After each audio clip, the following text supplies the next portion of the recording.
복음서와 사도행전을 우리가 읽고 연구하다 보면 예수님에 대한 또 예수님의 하신 일을 많이 말씀하죠.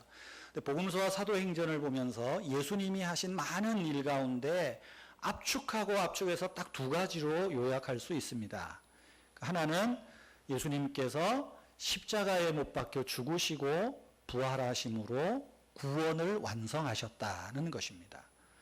사실은 이거 하나로도 다 끝낼 수 있죠. 십자가에 못 박히시고 죽으시고 부활하셨다가 부활하심으로 우리의 구원의 사역을 완성하셨다는 것. 두 번째로 예수님께서 하신 일은 이 땅에 교회를 세우신 일입니다. 십자가의 죽음을 앞두고 제자들에게 특별히 베드로의 신앙 고백 이후에 그 말씀을 하시죠. 내가 내 교회를 이 반석 위에 세우리니. 이 반석은 로마 캐톨릭에서 말하는 베드로가 아니라 예수 그리스도를 믿는 신앙 고백, 그 위에 교회를 세우겠다. 그리고 이 교회는 음부의 권세가 이기지 못할 것이라 말씀합니다. 그리고 더 나아가서 이 교회에 내가 천국 열쇠를 주노니 너희가 땅에서 매면 하늘에서도 매일 것이요 땅에서 풀면 하늘에서도 풀리리라. 복음, 구원의 복음, 예수의 복음, 이 천국 열쇠지요. 여러분, 그렇게 볼 때 교회는 굉장히 중요합니다. 교회는 있어도 되고 없어도 되는 것이 아닙니다. 교회는 예수님의 십자가의 구속의 사역만큼 이 지상에서 또 우리가 들어야 할, 우리가 귀중히 여겨야 할 그런 것입니다. 사도행전 1장에서 7장은 우리가 계속 살펴보고 있지만 어떻게 이제 주님이 세우신 이 교회가 예루살렘이라고 하는 지역에서 본격적으로 탄생하고 시작하는지를 말씀합니다. 주님이 세우신 교회는 오순절날의 성령 강림을 통하여서 비로소 세상에 드러나게 됐습니다. 세상에 본격적으로 교회가 탄생된 것이죠. 그리고 이렇게 세워진 교회는 예루살렘과 온 유대와 사마리아와 땅끝까지 복음의 증인, 예수님의 증인이 되라는 명령을 사명으로 부여받았습니다. 이 사명을 부여한 이 교회를 그런데 하나님께서는 이상하게 박해와 시련을 허락하셨다는 것입니다. 예수의 이름을 전하고 예수의 이름을 증거하는데 교회가 사도들이 박해를 받습니다. 교회가 핍박을 받습니다. 스데반이 순교합니다. 그 결국 교회가 한 곳에 머물러 있을 수 없게 되죠. 그래서 사방으로 본의 아니게 흩어져 버리고 말았습니다. 그런데 보니까 이것은 사도행전 1장 8절 유대와 사마리아와 땅끝까지 내 증인이 되라는 주님의 말씀의 성취였습니다. 그래서 이들은 유대로 갔고 사마리아로 갔고 더 나아가 이방 세계로까지 흩어졌습니다. 여러분, 사람이 하나님의 뜻대로 움직이지 않을 때 때로 하나님은 강제적으로라도 하나님의 뜻을 이루어 가십니다. 박해와 시련을 통해서라도 하나님은 당신의 뜻을 이루어 가십니다. 우리 개인에게도 마찬가지입니다. 여러분, 하나님께서 여러분을 사랑하십니다. 믿습니까? 하나님께서 여러분들을 향한, 우리를 향한 하나님의 거룩한 뜻이 있어요. 그런데 우리가 이 하나님의 거룩한 뜻대로 움직이지 않으면 박해를 통해서라도, 지난주에 말씀드린 징계를 통해서라도 하나님의 뜻을 이루고야 만다는 것입니다.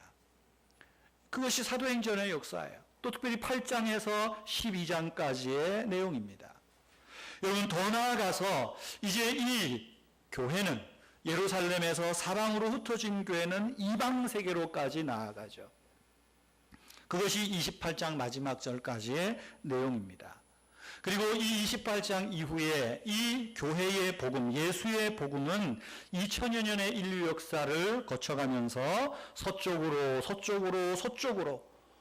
대한민국에게까지 예수님의 이름이 확장되고 전파되었고, 저와 여러분들이 예수님을 믿고 은혜의 교회의 교인으로서 오늘을 살고 있다는 것을 믿으시기를 바랍니다. 여러분, 오늘날 우리 주변에 교회가 참 많습니다.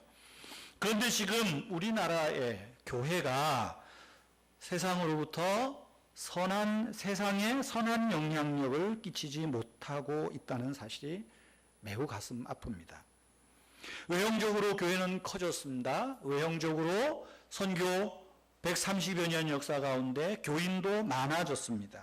교인들 역시 물질적으로도 잘 살게 되었습니다. 그런데 예전만큼 3, 40년 전, 아니 복음이 처음 전해질 때 그 시대와 비교해 보면 오늘날 교회는 세상으로부터 신뢰를 얻지 못하고 있습니다.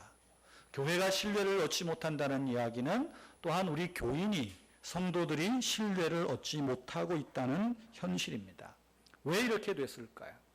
커졌는데, 이른바 말하면 성장했는데 왜 오늘날 교회가 세상으로부터 오히려 비난을 받는 대상으로 자꾸만 가고 있을까요? 그것은 교회가 건강하지 못하기 때문입니다.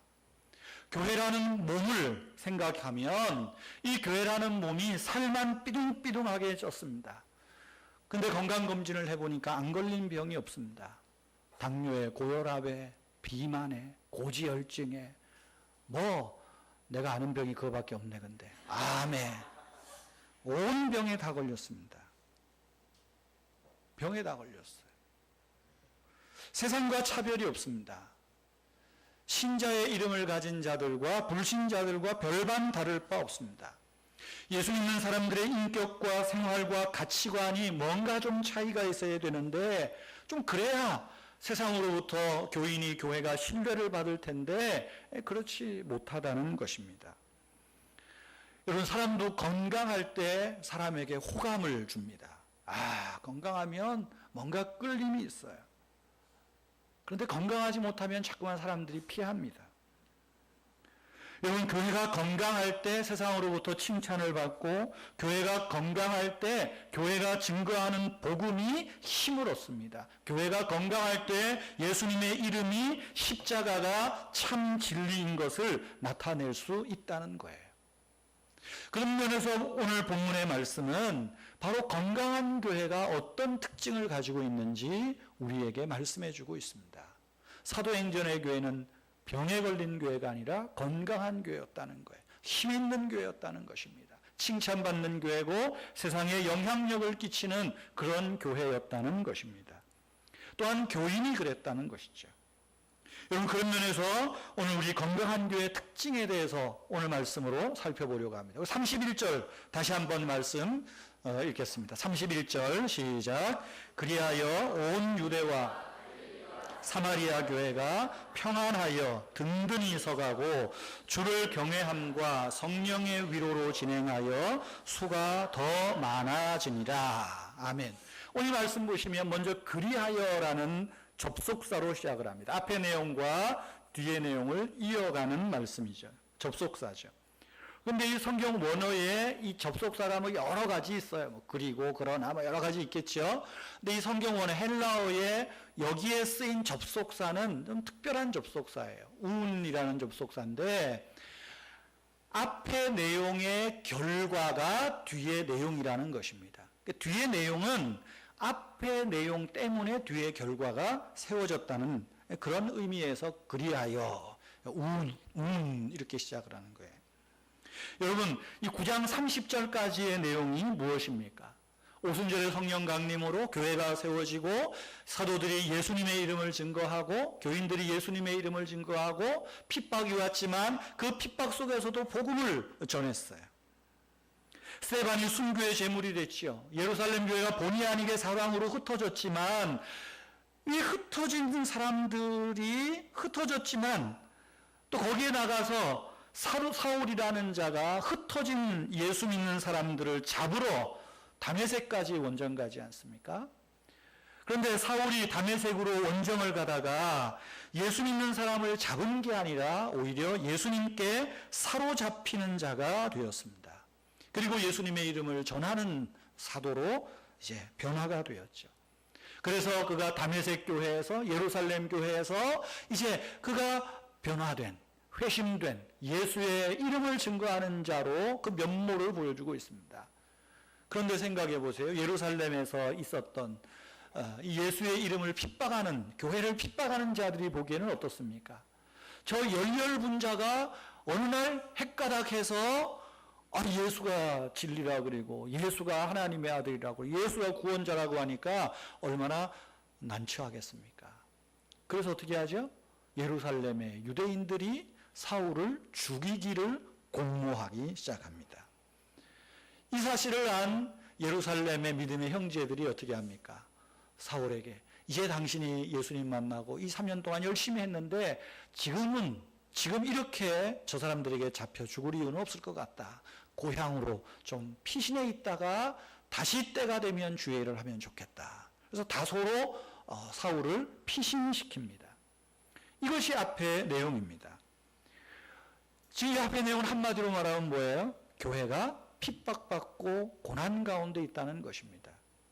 여러분, 이런 앞의 내용이 있어요. 그러면 그 뒤에 결과는 우리의 이성으로나 논리로는 어떻게 이 뒤에 결과를 표현하면 좋겠습니까? 그리하여 교회가 크게 상심하였더라.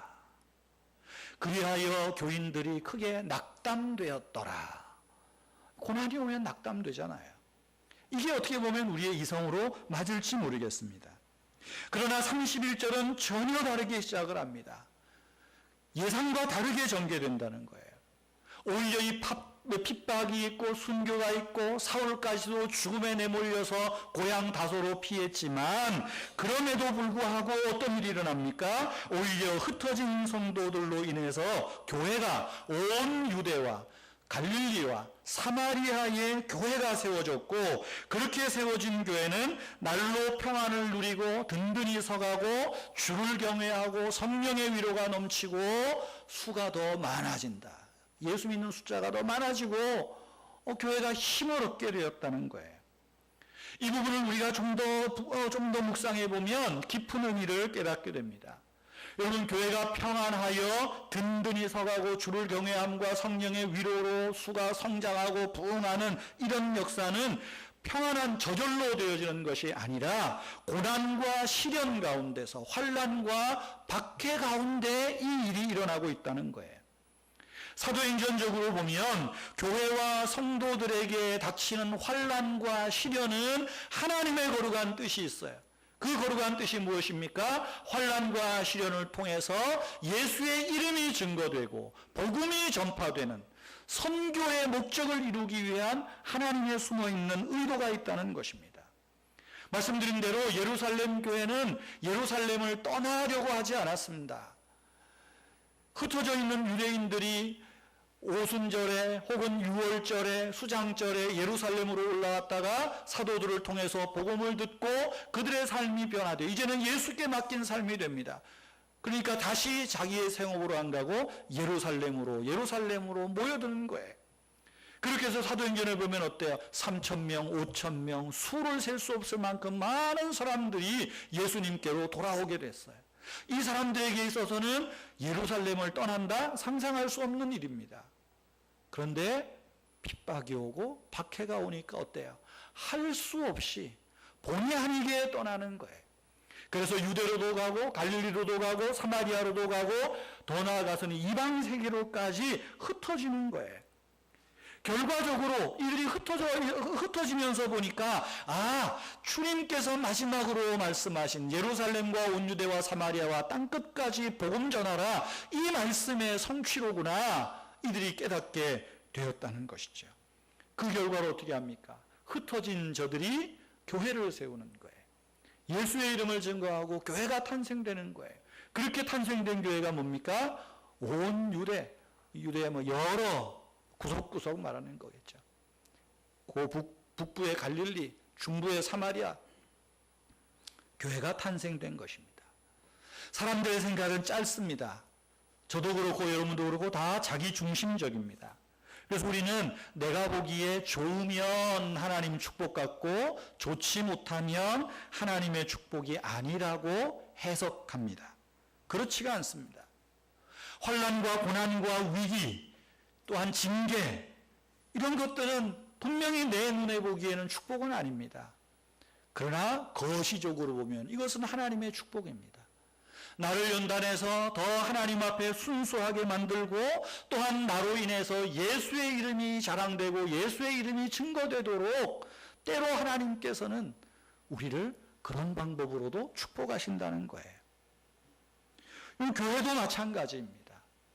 교회도 우리가 평안하다, 여기가 좋사오니가 아니라 우리 교회 좋은 교회 날로 날로 부흥되도다, 여기가 좋사오니 초막셋을 지읍시다, 이것이 주의 뜻이 아니라 온 사방으로 흩어져 주의 이름을 증거하는 것, 우리가 그 일을 하지 않으면 예기치 못하는 환난을 통해서도 하나님은 주의 일을 하도록 우리를 사용하신다는 거예요.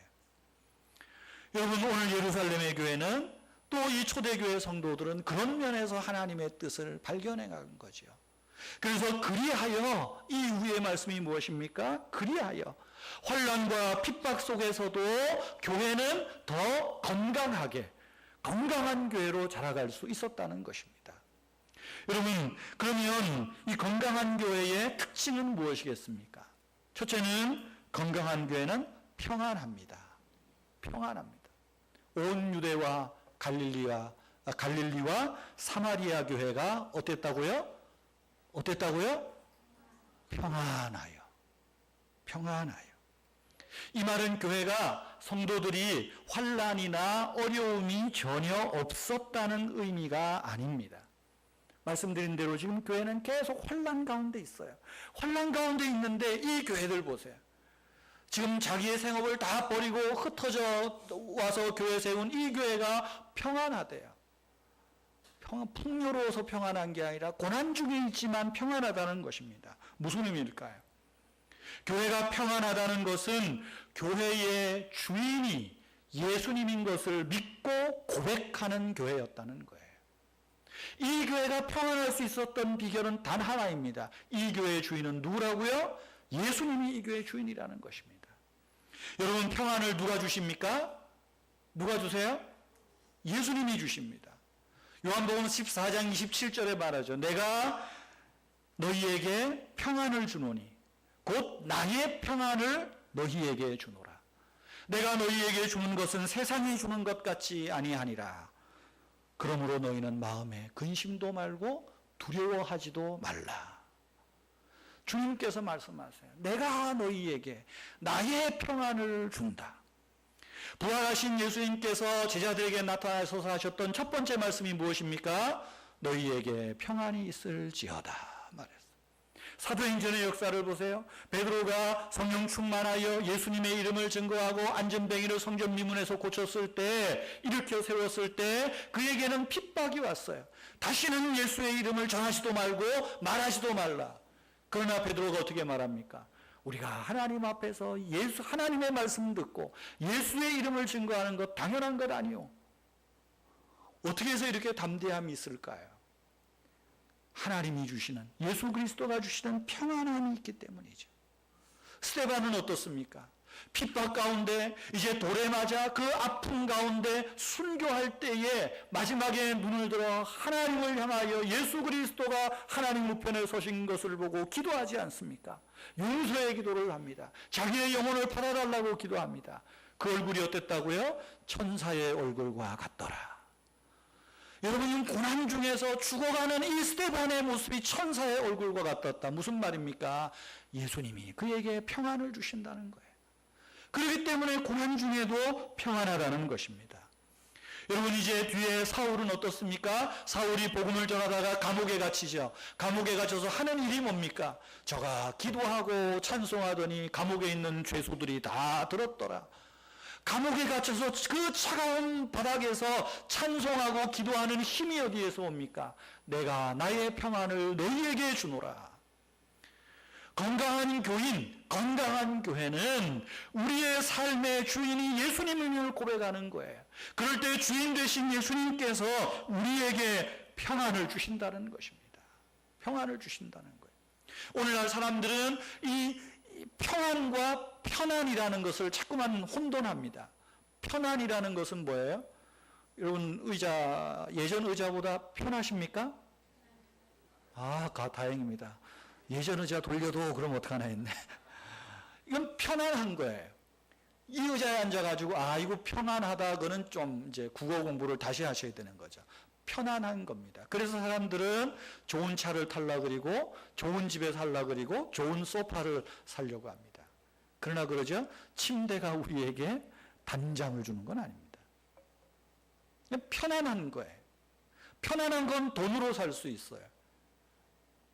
그러나 평안은 하나님이, 우리 예수님이 주시는 선물이라는 거예요.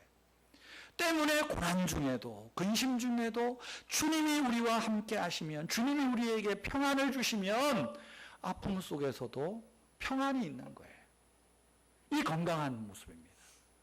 우리가 찬송 부르는 찬송이 있죠. 나의 마음속이 늘 평안해, 나의 마음속이 늘 평안해. 그 다음 뭐예요? 악한 죄 파도가 많으나, 악한 죄 파도가 없으나, 이 아니에요. 악한 죄 시험이 없으나, 이게 아니고 악한 죄 시험이 많으나, 그 다음 마음이 늘 평안해. 왜? 예수님이 주시기 때문에 그래요. 건강한 교회는 이 예수님을 주님으로 고백하는 교회. 평안을 잃어버린 교회는 교회가 아닙니다. 그것은 사람들이 모인 교회예요. 교회가 시끄럽고 싸움이 있고 복잡하고 불편하면 왜 그럴까요? 예수님이 우리의 주인이 되지 못하기 때문에 그래요. 주님이 여기 계시지 않기 때문에 그래요. 예수님이 교회의 주인이 아니라 사람이 주인 노릇하기 때문입니다. 예수님이 교회의 주인인 것을 믿고 고백하면 여러분 그 교회는 평안이 넘치는 줄 믿으시기를 바랍니다. 여러분의 가정이, 여러분의 직장이, 여러분의 사업장이, 여러분의 심령에 예수 그리스도가 주인이시면 주님께서 여러분의 가정과 사업장 위에, 여러분의 심령 위에 변한 마귀가 빼앗을 수 없는 주님의 평안을 여러분에게 주실 것을 믿으시기 바랍니다. 예수님이 주인인 것을 고백하는 거예요. 그래서 고난 중에도 건강한 교회의 모습이 뭐라고요? 유대와 갈릴리와 사마리아 교회가 평안하였다. 성남에 선한 목자교회라는 감리교회가 있습니다. 요새 그 교회 보니까 그 부교육자들하고 해서 하나의 운동을 하는 것 같아요. 예나왕 운동입니다. 우리 이제 이길상 주사님이 소개해서 저도 알았는데, 예나왕이 뭘까요? 예수님이 나의 왕이십니다. 이 고백입니다. 매 순간순간마다 예수님이 나의 왕이십니다. 고백하는 거죠. 고난이 있을 때에도 예수님이 나의 왕이십니다. 눈물이 있을 때도, 기쁨이 있을 때도 이것을 고백하는 거예요. 의식적으로 고백하고. 오늘 그것을 본문 말씀과 저희 설교로 바꾸면 뭡니까? 예나 주입니다. 주.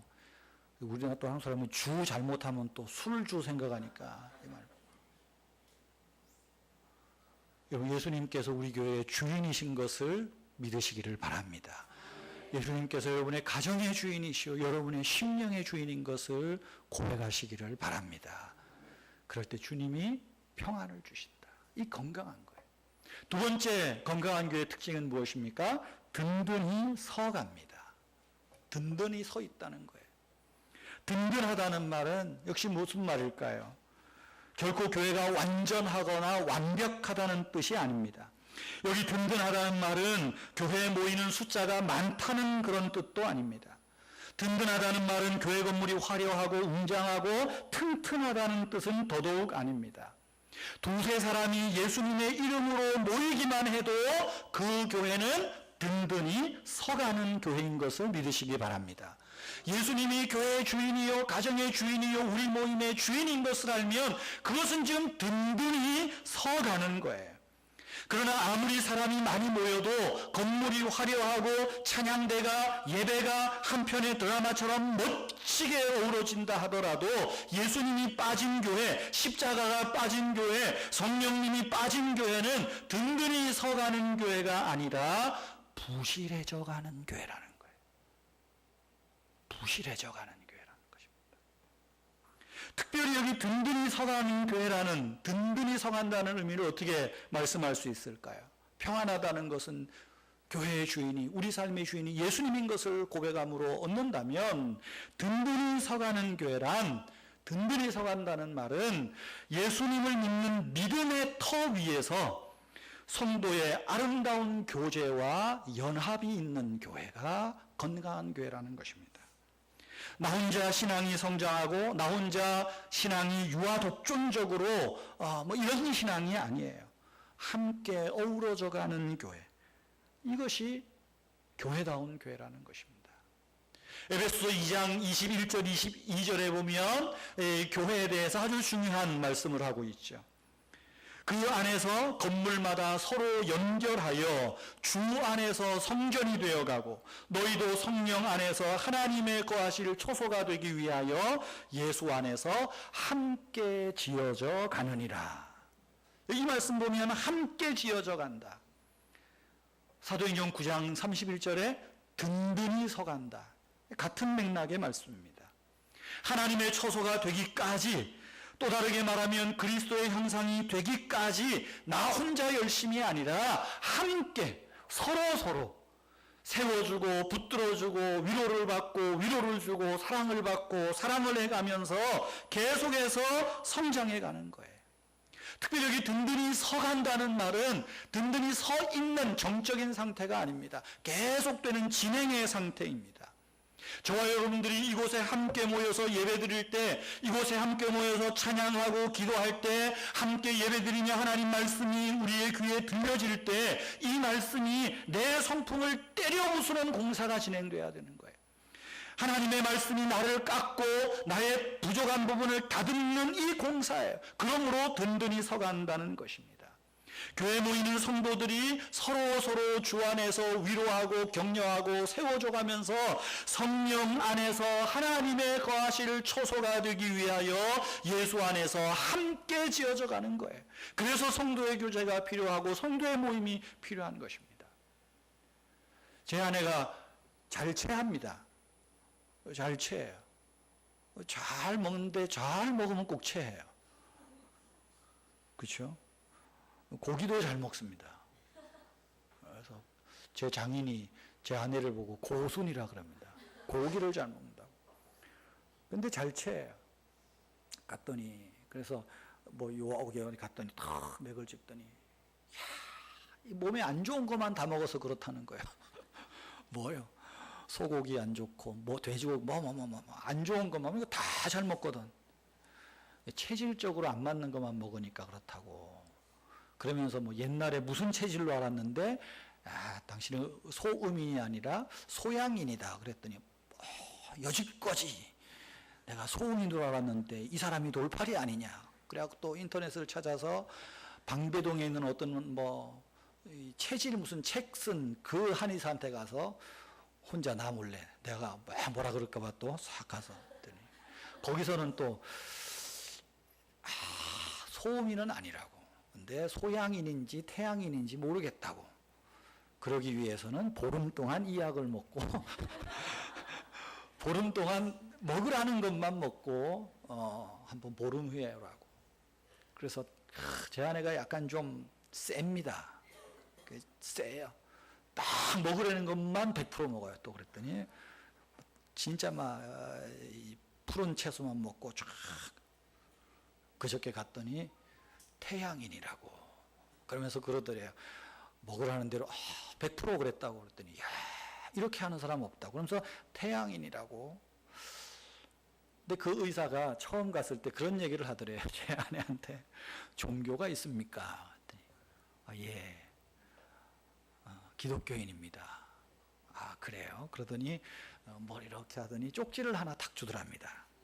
아마 마음을 고약하게 먹어서 그렇나 보죠. 탁 쪽지를 주는데 매일 이걸 보고 기도하세요. 그리고 주더래요. 봤더니 태어나서부터 지금까지 지은 죄를 날마다 회개할 것. 이러잖아요. 회개하면서 살으라고, 그러면서 마음을 다스리라고 쪽지를 주더랍니다. 근데 봤더니 이제 맞춤형으로 주는 것 같아요. 제 아내가 봤더니 불교 신자 그러면 불교 그렇게 주더랍니다. 그래서 제 아내가 물어봤대요. 그럼 선생님은 예수님 믿느냐고, 신앙생활 하느냐고 그랬더니 예수님은 믿는데 교회는 안 나갑니다. 그럼 어떻게 하냐고. 그냥 우리 가족들이 예배를 봅니다. 굉장히 멋있는 것 같지만 성경적으로 보면 아주 위험한 거예요.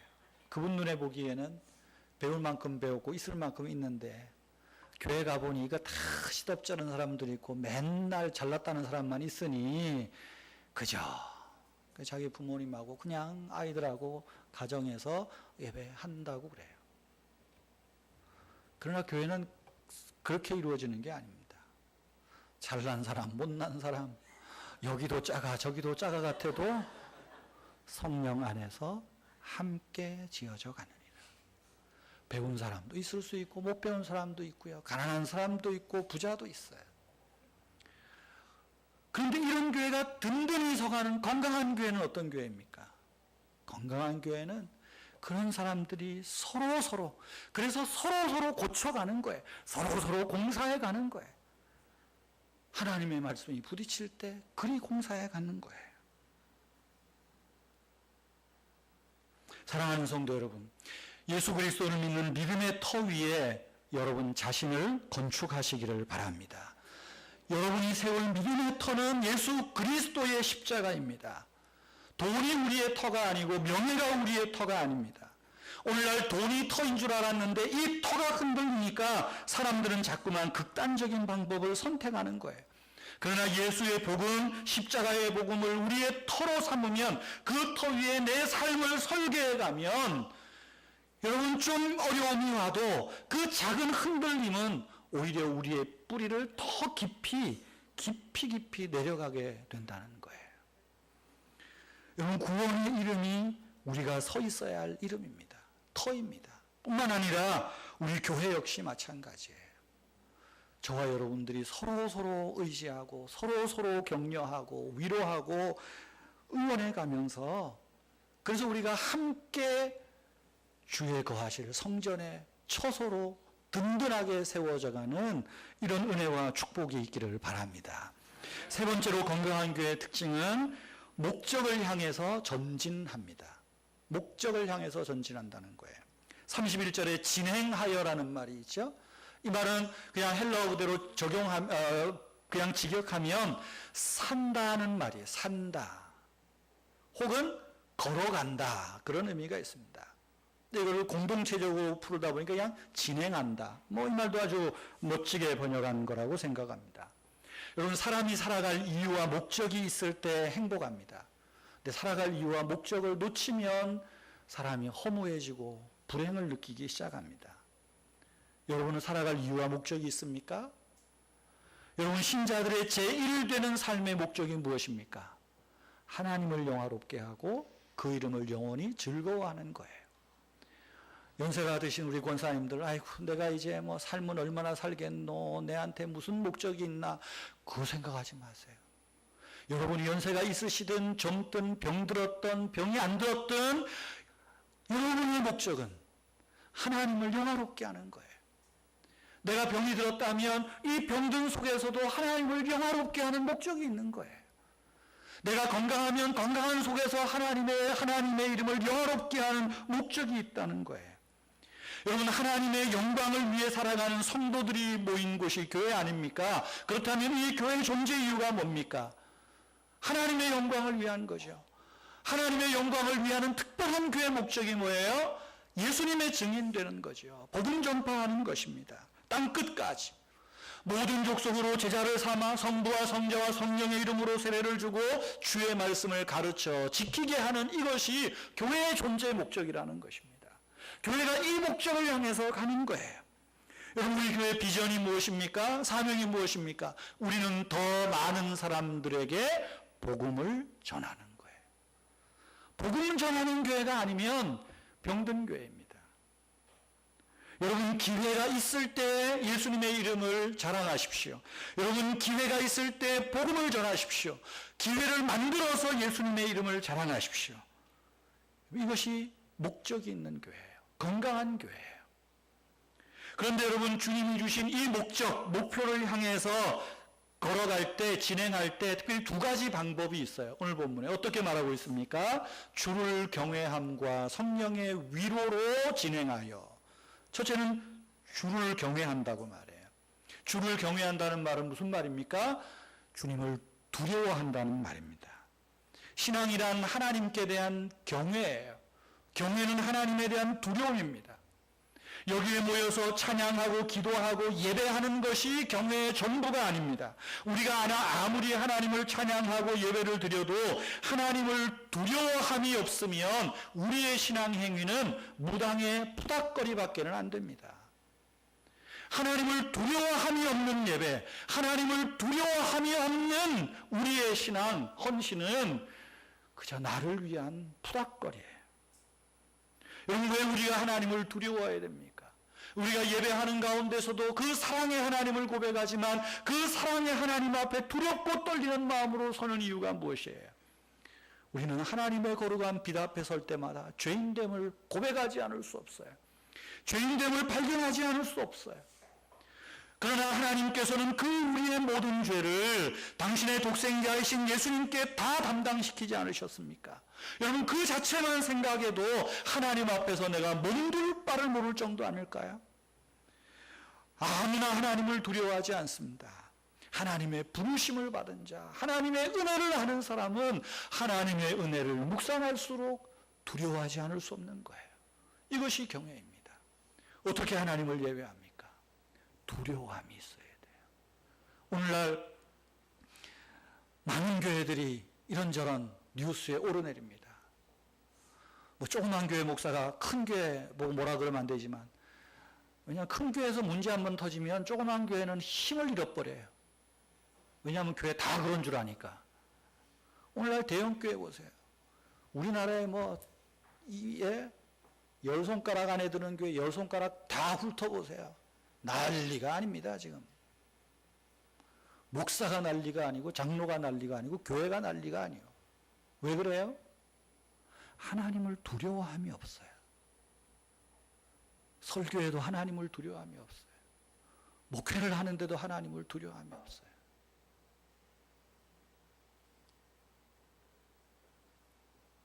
하나님을 두려워함. 여러분, 두려워함이 있을 때 예수의 이름이 드러나게 되는 거죠. 여러분, 경외한다는 것은 두려움을 넘어서 하나님만을 사랑하는 것입니다. 하나님은 당신의 전부를 걸고 우리를 사랑해 주셨어요. 때문에 하나님은 저와 여러분들 역시 우리의 전부를 가지고 하나님만 사랑하기를 원하시는 거예요. 너는 나 외에 다른 신들을 내게 있게 말지니라. 사람이 하나님과 재물을 겸하여 섬기지 못할지니라. 그러나 우리는 하나님은 눈에 보이지 않으니까 보이는 재물에 올인합니다. 올인합니다. 그러니까 하나님을 사랑하는 건 내 뱃속 챙기기 위한 거예요. 거기에는 복음의 능력도 없습니다. 예수의 이름을 뭘 언제 자랑하겠어요? 여러분, 교회가 주님이 주신 목표, 목적을 향해서 갈 때는 이 두 가지가 하나님을 경외하는 것. 두 번째는 뭐라고요? 성령의 위로로 진행한다고 말해요. 여러분, 성경에 보시면 위로라는 말 앞에 각주 번호가 있죠. 제 성경에는 2번이라고 되어 있습니다. 2번 밑에 보면 또는 후원으로 서포트, 후원 이렇게 되어 있어요. 위로, 후원 다 같은 말입니다. 여러분, 교회와 성도들이 주님의 명령을 목표로 삼아 전진할 때에 성령께서 후원하시는 줄을 믿으시기 바랍니다. 성령의 후원이 없으면, 성령의 응원이 없으면, 성령의 위로가 없으면, 우리가 입버릇처럼 말하는 성령의 충만함이 없으면 복음 전파의 사명을 못하는 거예요. 때문에 이 초대교회는 어때요? 성령의 위로가 있어요. 성령의 충만함이 있어요. 그러니 성령이 하시는 일을 같이 해가고 있는 것입니다. 성령의 위로와 그 응원하심이 저와 여러분의 삶에 또 우리 은혜의 교회에 충만하기를 바랍니다. 여러분, 이런 교회, 그래서 성령의 위로와 주를 경외함으로 교회의 목적을 향하여 나아갈 때 네 번째 건강한 특징이, 교회의 특징이 나타나죠. 무엇입니까? 마지막에 수가 많아지니라. 교회가 평안하면 교회와 성도들이 예수님 안에서 아름다운 신앙의 교제를 가지고 든든히 서가면, 하나님을 경외하고 성령의 위로를 받아서 목적을 향해서, 표대를 향해서 살아가면 믿는 사람들이 점점 더 많아진다는 거예요. 사도행전의 역사입니다. 사람을 많이 채우기 위해서 이것도 하고 저것도 하고가 아닙니다.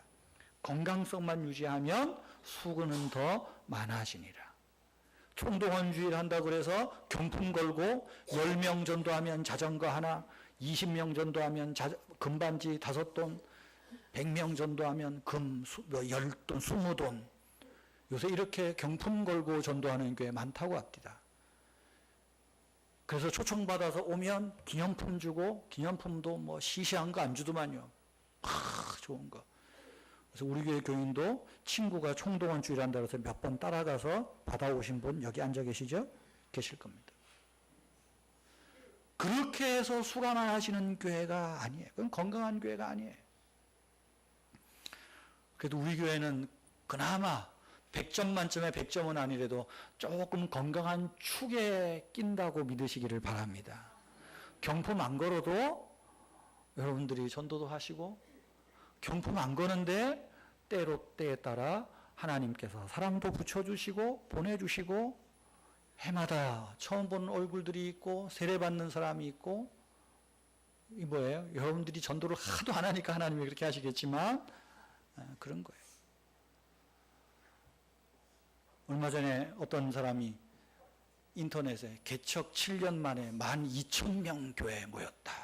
얼마나 자랑을 하는데, 내가 그 기사를 보고 기가 팍 죽었어요. 나는 이제 내일 모레면 10년인데 120명, 150명도 안 되고, 아이고 주여, 이 뭡니까?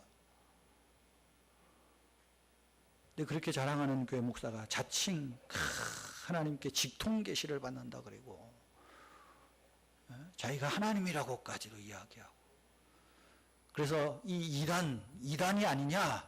그랬더니 또 이 사람이 한국교회 소위 좀 이름 있는 교회 목사들한테 얼마나 또 돈을 갖다가 와이로를 많이 썼는지, 그 사람 이단 아니라고, 그럴 사람 아니라고. 오늘날 이게 지금 우리 교회입니다. 한국교회. 내가 그걸 보고 얼마나 하나님께 감사했는지 모릅니다. 예? 난 직통 계시 안 받으니까 감사하고. 어떤 목사님이, 은퇴하신 목사님이, 최 목사 요새 교회 좀 어떤가? 요새 교회들마다 교인도 줄고 많이 힘들다는데 어떤가? 그래도 감사하게 1년 지나고 뒤돌아보면 조금 성장해 있습니다. 1년 지나고 돌아보면 또 조금 성장해 있습니다. 1년 지나고 보면 또 새 얼굴이 있습니다. 최 목사, 그게 좋은 거야. 한꺼번에 확 커보니까 감당이 안 되고 교회 가면 시험 들더라고. 그게 좋은 거야. 그래서 그 말에 얼마나 위로를 받았는지 모릅니다. 여러분, 건강한 교회의 특징이 뭐예요? 수가 더해 간다고. 사도행전의 교회가 그래요. 여러분, 사도행전에 보면 이런 원리들이 여러 차례 나옵니다. 우리 성경을 좀 몇 곳 찾아봅시다. 사도행전 2장 47절. 사도행전 2장 47절입니다. 2장 47절 함께 읽습니다. 시작. 하나님을 찬미하며 또 온 백성에게 칭송을 받으니 주께서 구원받는 사람을 날마다 더하게 하시니라. 6장 7절 봅시다. 6장 7절. 6장 7절 시작. 하나님의 말씀이 점점 왕성하여 예루살렘에 있는 제자의 수가 심히 많아지고 허다한 제사장의 무리도 이 도에 복종하니라. 그 다음에 오늘 읽은 9장 31절 시작. 그리하여 온 유대와 갈릴리와 사마리아 교회가 평안하여 든든히 서가고 주를 경외함과 성령의 위로로 진행하여 수가 더 많아지니라. 12장 24절 12장 24절입니다. 시작. 하나님의 말씀은 흥왕하여 더하더라. 하나님의 말씀은 흥왕하여, 여기에 괄호로 해서 단어를 하나 넣으면 뭘 넣을까요? 수가 더하더라. 그 말이겠죠? 16장 5절 시작. 이에 여러 교회가 자, 16장 5절 시작. 이에 여러 교회가 믿음이 더 굳건해지고 수가 날마다 늘어가니라. 19장 20절 시작. 이와 같이 주의 말씀이 힘이 있어 흥왕하여 세력을 얻으니라. 28장 30절에서 마지막 절, 사도행전 마지막입니다. 마지막 절 시작. 바울이 온 이태를 자기 셋집에 머물면서 자기에게 오는 사람을 다 영접하고 하나님의 나라를 전파하며 주 예수 그리스도에 관한 모든 것을 담대하게 거침없이 가르치더라. 아멘. 특징이 뭐예요? 교회가 건강성을 건강하면 수가 더 많아지니라. 더 많아지니라. 하나님이 붙여주시는 거예요. 말씀이 있으면 제자의 수가 늘어납니다. 영적으로 먹을 것이 있으면 사람들이 많아지게 되어 있습니다. 교회 부흥은 사람이 사람을 끌어다 앉히는 것이 아니라 주님이 사람을 보내주시는 거예요. 주님이 사람을 보내주시는 거예요. 그럼 주님 보내주시니까 가만히 있으면 될까요? 누굴 보내줄지 모르니까 전도하는 거예요. 누굴 보내줄지 모르니까. 사랑하는 성도 여러분, 저와 여러분이 정말 예수 그리스도를 믿는 우리 믿음의 성도들이 하나님 안에서 건강한 성도들이, 건강한 교인들이 되기를 축원합니다. 그래서 우리 건강한 교인이 모인 교회가 건강한 교회로 자라가기를 바랍니다. 오늘 건강한 교회의 특징을 기억하십시오. 예수님이 우리의 삶의 주인이요 교회의 주인입니다. 그럴 때 교회는 평안히 서갑니다. 예수님의 십자가를 믿음의 터로 삼고 성도들이 서로 교제하고 위로하고 협력해 갈 때 교회는 날마다 든든히 서갈 수 있습니다. 주님을 경외하십시다. 성령의 위로를 사모하고 성령의 충만함을 구하십시다.